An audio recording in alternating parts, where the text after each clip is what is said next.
Shalom, salam sejahtera dalam nama Tuhan Yesus. Kembali kita bertemu lagi pada kesempatan ini untuk merenungkan firman Tuhan. Seperti biasa, mari kita mulai, kita awali dengan berdoa. Mari kita berdoa. Kami datang kepadamu Tuhan Allah kami dalam Yesus Kristus.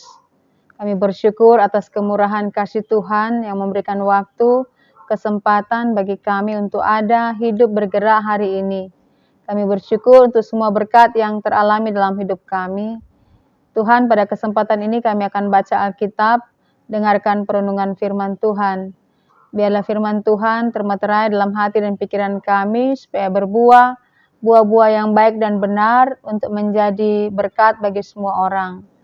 Tuhan, pakai hamba-Mu dalam pemberitaan firman Tuhan ini. Ampunilah kami dari semua salah dan dosa kami, sehingga kami layak ada bersekutu dengan Tuhan. Di dalam nama Yesus Tuhan dan Juru Selamat kami berdoa mengucap syukur kepadamu. Amin.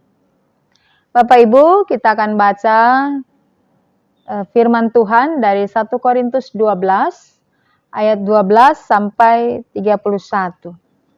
1 Korintus 12, ayat 12 sampai dengan ayat 31. Banyak anggota tetapi satu tubuh. Karena sama seperti tubuh itu satu, dan anggota-anggotanya banyak, dan segala anggota itu sekalipun banyak merupakan satu tubuh, demikian pula Kristus.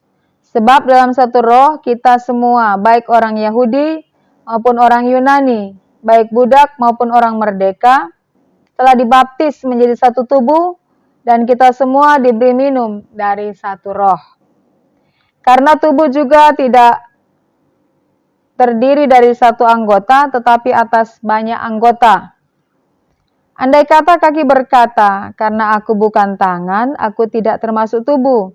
Jadi benarkah ia tidak termasuk tubuh? Dan andai kata telinga berkata, karena aku bukan mata, aku tidak termasuk tubuh. Jadi benarkah ia tidak termasuk tubuh? Andai kata tubuh seluruhnya adalah mata, di manakah pendengaran? Andai kata seluruhnya adalah telinga, di manakah penciuman? Tetapi Allah telah memberikan kepada anggota masing-masing secara khusus suatu tempat pada tubuh, seperti yang dikehendakinya. Andai kata semuanya adalah satu anggota, di manakah tubuh? Memang ada banyak anggota, tetapi hanya satu tubuh. Jadi mata tidak dapat berkata kepada tangan, aku tidak membutuhkan engkau. Dan kepala tidak dapat berkata kepada kaki, aku tidak membutuhkan engkau. Malahan justru anggota-anggota tubuh yang nampaknya paling lemah, yang paling dibutuhkan. Dan kepada anggota-anggota tubuh yang menurut pemandangan kita kurang terhormat, kita berikan penghormatan khusus. Dan terhadap anggota-anggota kita yang tidak elok, kita berikan perhatian khusus. Hal itu tidak dibutuhkan oleh anggota-anggota kita yang elok. Allah telah menyusun tubuh kita begitu rupa, sehingga kepada anggota-anggota yang tidak mulia diberikan penghormatan khusus. Supaya jangan terjadi perpecahan dalam tubuh, tetapi supaya anggota-anggota yang berbeda itu saling memperhatikan. Karena itu jika satu anggota menderita, semua anggota turut menderita. Jika satu anggota dihormati, semua anggota turut bersukacita. Kamu semua adalah tubuh Kristus, dan kamu masing-masing adalah anggotanya. Dan Allah telah menetapkan beberapa orang dalam jemaat, serta jemaat pertama sebagai rasul, kedua sebagai nabi, ketiga sebagai pengajar. Selanjutnya mereka yang mendapat karunia untuk mengadakan mujizat, untuk menyembuhkan, untuk melayani, untuk memimpin, dan untuk berkata-kata dalam bahasa roh. Adakah mereka semua rasul, atau nabi, atau pengajar? Adakah mereka semua mendapat karunia untuk mengadakan mujizat, atau untuk menyembuhkan, atau untuk berkata-kata dalam bahasa roh, atau untuk menafsirkan bahasa roh? Jadi berusahalah untuk memperoleh karunia-karunia yang paling utama. Dan aku menunjukkan kepadamu jalan yang lebih utama lagi. Bapak Ibu, demikianlah kita sudah membaca firman Tuhan kali ini. Dan tema untuk minggu ini adalah saling menghormati sebagai satu tubuh. Bapak Ibu, kota Korintus pada masa itu, pada masa Paulus, itu adalah kota pelabuhan yang penting dan kaya di Yunani. Nah, Paulus pernah melayani di Korintus, di jemaat Korintus, dan dia mendirikan jemaat Korintus. Jemaat Korintus adalah jemaat yang sejahtera, kaya, dan jemaat yang penuh dengan karunia-karunia roh.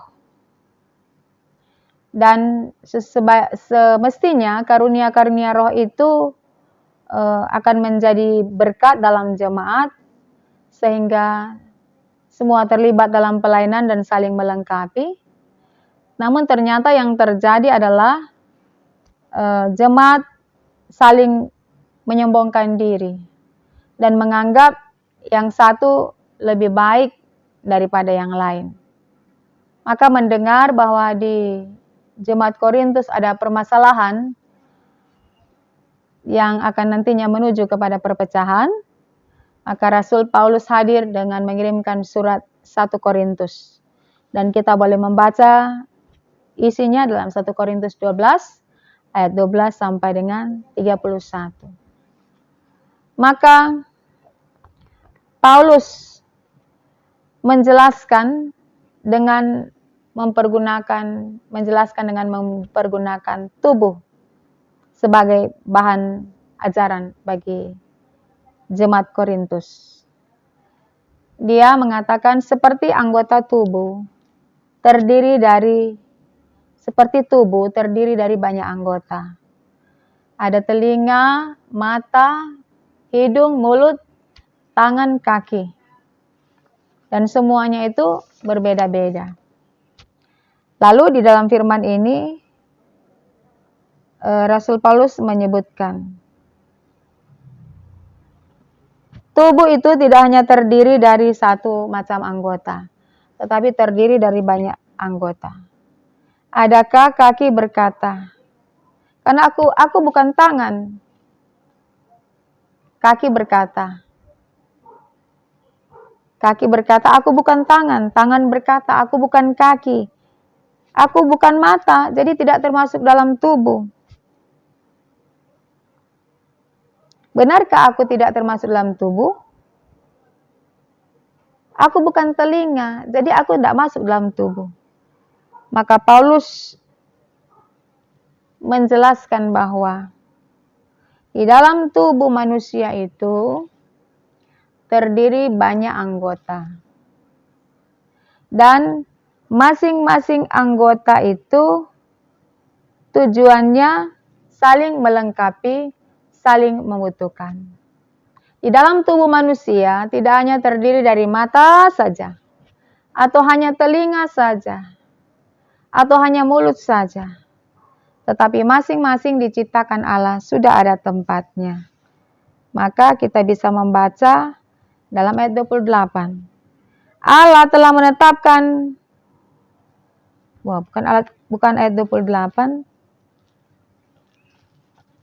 tetapi ayat 18. Kita baca ayat 18. Tetapi Allah telah memberikan kepada anggota masing-masing secara khusus suatu tempat pada tubuhnya seperti yang dikehendakinya. Jadi dalam tubuh ini ada mata, telinga, semua pada tempatnya dan semua punya fungsinya masing-masing dan Allah yang menaruhnya pada tempatnya. Mata di depan, telinga di samping, kaki di bawah, tangan kiri dan kanan, semua diciptakan Allah dalam satu tubuh dan masing-masing ada fungsinya, ada manfaatnya, ada pekerjaannya. Jadi ketika kepala sakit, itu akan mempengaruhi mata, akan mempengaruhi kaki, akan mempengaruhi seluruh anggota tubuh. Semua akan sakit. Ketika lambung sakit, akan mempengaruhi kita tidak nyaman untuk bekerja, tidak nyaman untuk berjalan, tidak nyaman untuk membaca, untuk makan, dan seterusnya. Jadi Tuhan menciptakan anggota tubuh itu masing-masing memiliki perbedaan. Dan ingat, Tuhan tidak pernah menciptakan kesamaan. Perbedaan itu untuk saling melengkapi, saling menopang, dan perbedaan itu adalah kekayaan. Maka mata tidak lebih unggul daripada mulut, mulut tidak lebih unggul daripada tangan, kaki tidak lebih unggul daripada kepala, daripada telinga. Maka semua ada fungsinya masing-masing. Maka Rasul Paulus mau mengingatkan kepada jemaat Tuhan bahwa ada yang menjadi telinga, ada yang menjadi tangan, ada yang menjadi kaki, ada yang menjadi mulut. Semua anggota diperlukan dalam suatu jemaat. Jadi tidak boleh ada yang merasa lebih unggul, yang lebih baik, yang lebih mulia, yang lebih bermanfaat. Semua dalam keperbedaannya memiliki tugas dan fungsinya masing-masing. Itulah yang dijelaskan dalam kehidupan jemaat, bahwa masing-masing mendapatkan karunia yang berbeda. Ada karunia menyembuhkan, ada karunia berbahasa lidah atau berbahasa roh, karunia bernubuat, karunia mengajar. Ada yang menjadi rasul, ada yang menjadi nabi, ada juga yang menjadi pengajar. Jadi masing-masing telah diberikan dan ditetapkan oleh Tuhan supaya dalam kepelbagaian karunia dan talenta itu akan saling melengkapi dan memuliakan Tuhan. Maka ketika ada yang merasa lebih unggul, lebih pandai, lebih cerdas, lebih memiliki kontribusi, maka di situ akan memicu pertengkaran sampai kepada perpecahan. Saling melengkapi, saling membutuhkan. Ada yang anggota tubuh yang kita pandang tidak terlalu elok, maka diberi perhatian. Tangan kita terdiri dari 10 jari, dan masing-masing jari-jarinya tidak sama. Ibu jari, jari telunjuk, jari tengah, jari manis, jari kelingking. Semua ada fungsinya masing-masing. Semua ada manfaatnya masing-masing. Kalau semua jari itu ibu jari, ya bagaimana pemandangannya tidak indah. Kalau semua tubuh ini adalah kaki, ya tidak elok. Maka Rasul Paulus menasihati bahwa semua perbedaan-perbedaan yang diciptakan oleh Tuhan, masing-masing punya kontribusi di dalam satu tubuh. Nah, orang-orang percaya adalah tubuh Kristus, gereja. Sebagai gereja, gereja adalah tubuh Kristus. Dan kepala dari gereja itu adalah Tuhan Yesus. Tubuh Kristus saling melengkapi dengan segala kepelbagaian, kemampuan, talenta, dan karunia dalam rangka memuliakan yang punya gereja, yang punya tubuh Kristus, yaitu Yesus Kristus. Maka semua anggota jemaat atau jemaat Tuhan harus menganggap yang lain lebih penting daripada dirinya, harus menganggap saya membutuhkan yang lain, sama-sama saling membutuhkan, sehingga sikap ini akan menjaga keutuhan dari sebuah jemaat.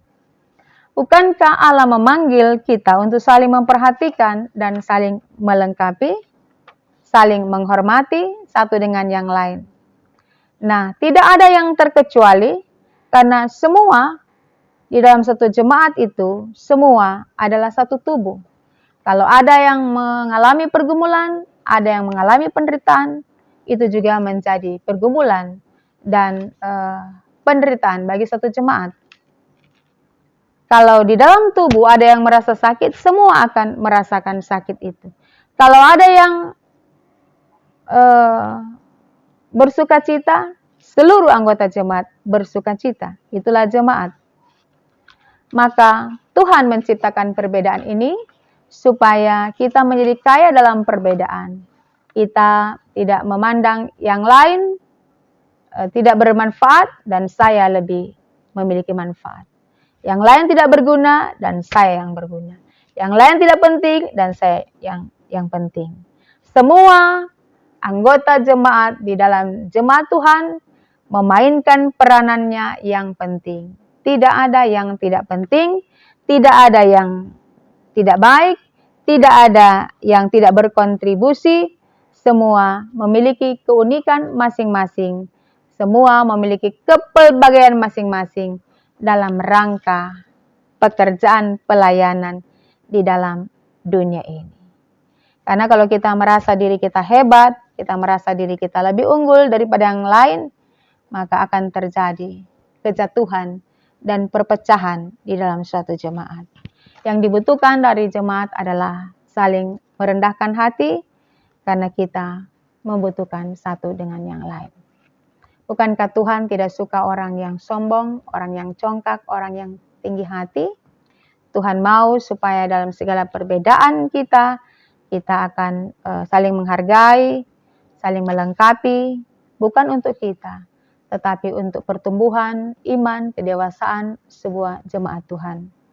Maka firman Tuhan ini kiranya akan menolong kita terus belajar bagaimana menghargai, bagaimana menghormati sebagai satu kesatuan, sebagai satu jemaat yang kepalanya adalah Tuhan. Semua anggota tubuh ini masing-masing dengan tanggung jawabnya, dengan pekerjaannya. Untuk menopang tubuh tetap sehat, semua harus selalu berkesinambungan. Demikian dengan jemaat Tuhan. Untuk jemaat Tuhan, gereja Tuhan menjadi sehat, maka semua harus memberikan andil, peranan, kontribusi. Baik yang kita pandang sebagai jemaat biasa, ataupun orang-orang yang ada sebagai pelayan Tuhan, semua ada perannya untuk gereja Tuhan itu bertumbuh, bergerak ke arah jemaat yang dewasa, jemaat yang menjadi berkat, jemaat yang dihadirkan Tuhan untuk melayani pekerjaan Tuhan. Kiranya Tuhan memberkati kita, walaupun kita berbeda-beda, tetapi satu di dalam Tuhan. Kita tidak mencari kepentingan sendiri, tetapi mencari dan memberikan segala penghormatan kepada Tuhan. Tuhan memberkati kita. Amin. Mari kita berdoa. Bapa, terima kasih banyak ketika ada firman untuk kami. Biarlah firman Tuhan menyadarkan kepada kami bahwa Tuhan menciptakan perbedaan supaya kami saling mengisi, saling melayani, saling menopang, saling menghormati, sehingga itu akan saling menguatkan jemaat Tuhan bertambah dan bertumbuh lebih kokoh, lebih kuat di dalam Tuhan. Terima kasih Tuhan, dalam nama Yesus kami mengucap syukur. Amin.